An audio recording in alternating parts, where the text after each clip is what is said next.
system to the public more generally. I think that today is firstly an important day for the Palestinian cause, but also an important day for South Africa and for our judiciary, because of the JSC making sure that and affirming that no one is above the law. And we hope that this will set the standard for future judicial conduct.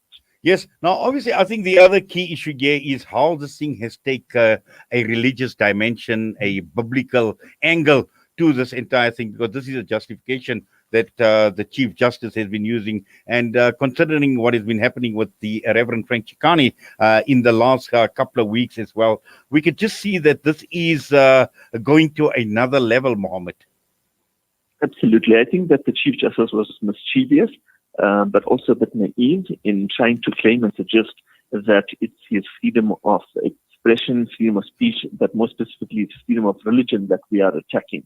We made it clear in our complaint to the JSC, and the JSC in its decision has also made note that we are insisting that our complaint has nothing to do with the religion that the Chief Justice adheres to, in this case, Christianity.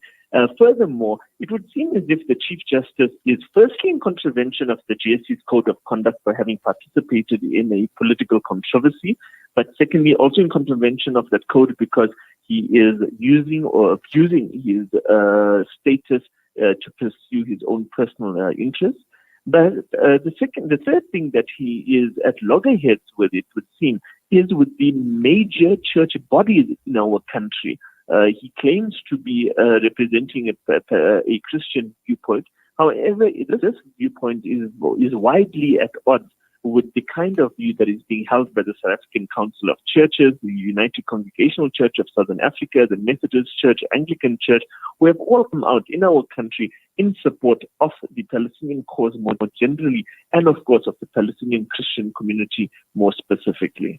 Yes. And so it's a red herring that it is an attack on his freedom of religion. Exactly. And I think when I spoke to the Reverend Frank Chikane and just looking at it from a Christianity, from a Christian religious perspective, and what you're saying is very, very true, where we see all these churches obviously have come together. But again, when one looks at the line that the Chief Justice Mogoeng has been towing again is, what we see in the United States of America. And also Reverend Frank Chikane felt very, very strongly in terms of how Christianity has been hijacked. And he called it Christian Zionism. And this is coming of the United States of America. And this possibly could be the line that the Chief Justice has been towing as well.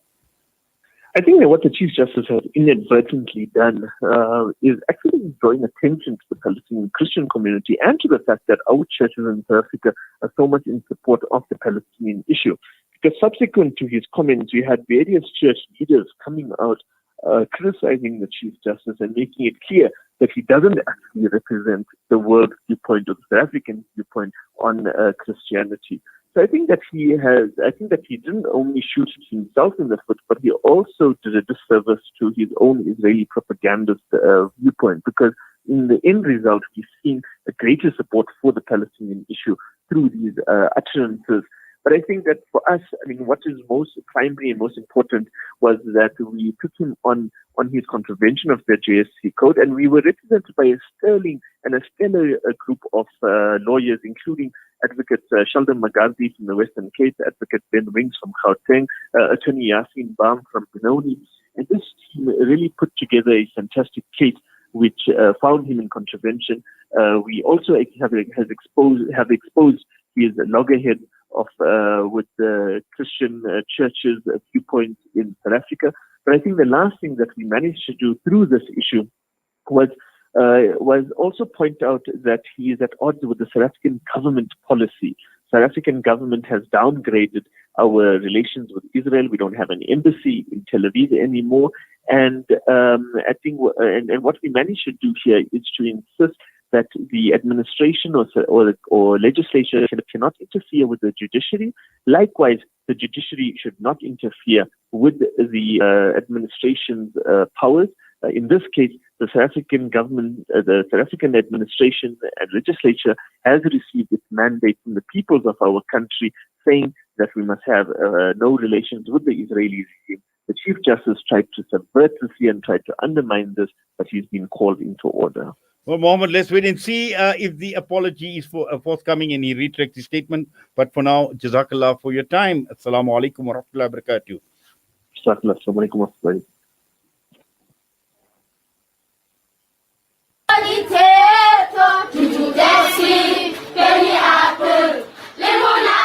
Penny Appeals Education First campaign helps children to get access to quality education. I'm 14 years old. When I grow up, I'd like to be a scientist. We believe every